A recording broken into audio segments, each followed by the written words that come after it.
দাস, এটা আছে খোকন মিয়ার মিল। আমার কাঠের দোকানটা পুড়ে গেছে। আমি রেগুলার রাত 10টার দিকে যাই, কালকে একটু সকাল সকাল গেছি। তারপরে বাসায় যেয়ে 12:30 1টার দিকে মিলি ম্যানেজারে ফোন করেছে যে এরম আগুন ধরে গিয়েছে। আমি সাথে সাথে চলে আসছি। আসার পরে এসে দেখে যে আসলে আগুন জ্বলছে। তা এখন তার মধ্যে যা বাঁচানো দরকার বাঁচাতে পারেছে, আর সব পুড়ে গেছে। এখন মা কি করবো, এখন ক্ষতি তো অনেকে হয়ে গেছে। তাই সবাই আমার মুখের দিকে তাকিয়ে হয়তো আমাকে ছেড়ে দেবে, কেননা আসলে আমি নিজের কাঠে কাজ হয়নি, ওই সবাই কাঠ দিই, সেই কাঠে কাজ আমি করে দিই। এখন সবাই আসছিল, আর অল্প কয়েকজন থেকে 2-4 জন লোক আছে, তাদের অল্প অল্প কাঠ আর ঈদের আগে সব ডেলিভারি দিয়েছি। ঈদের পরে তো বেশি কাজ থাকে না, আগে সব নিয়ে গেছে। কত টাকার ক্ষতি এখন আমার তো মোটর সব পুড়ে গেছে, আর সার্ভিস পুড়ে গেছে, টিন নেই, ঘরে কিছুই নেই, সবই শেষ।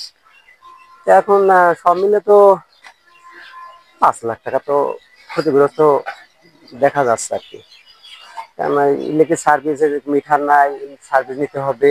এই 3টি আসলে ব্যবসা করতে হলে এখন 5 লাখ টাকা আসলে খরচ এখানে অলরেডি দেখা যাচ্ছে হবে।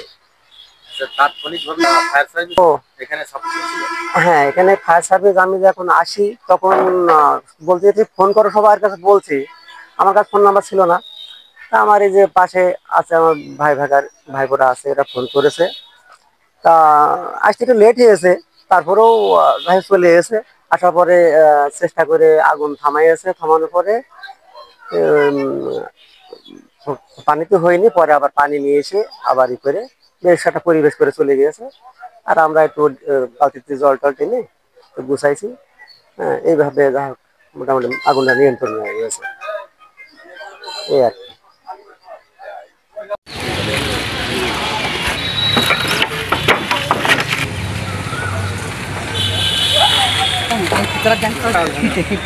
না এদিকে একটা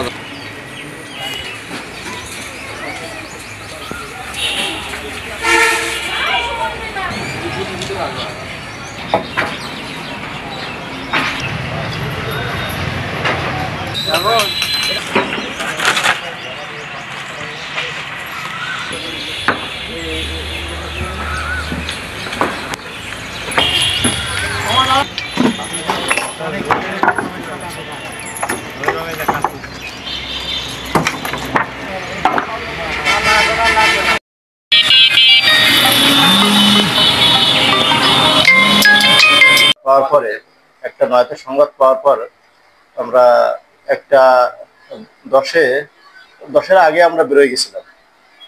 যাওয়ার পরে ঘটনাস্থলে দেখি যে এই কাঠগুলাই আগুন। যাওয়ার পর আমরা তাৎক্ষণিক ভাবে কাজ করার পরে 10 মিনিটের ভিতরে আমরা নিয়ন্ত্রণে নিয়ে চলে আসি।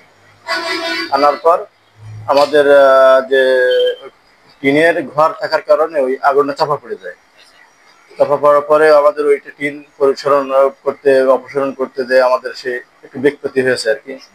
অনেকের একটু ছেড়ে ছুটে গেছে, টিন পর্যাপ্ত টিন ছিল আর কি। যাই হোক, আমরা কাজ শেষ করে আমরা 2:35-এ আমরা স্টেশনে আগমন করি। তা ওইখানে স্থানীয় যে জনগণ যারা ছিলেন তাদের কাছে শুনলাম যে আগুনের কারণটা কি। তারাও বলছে যে বৈদ্যুতিক শর্ট সার্কিট হতে পারে আর কি, এ ধরনের একটা ধারণা করছে।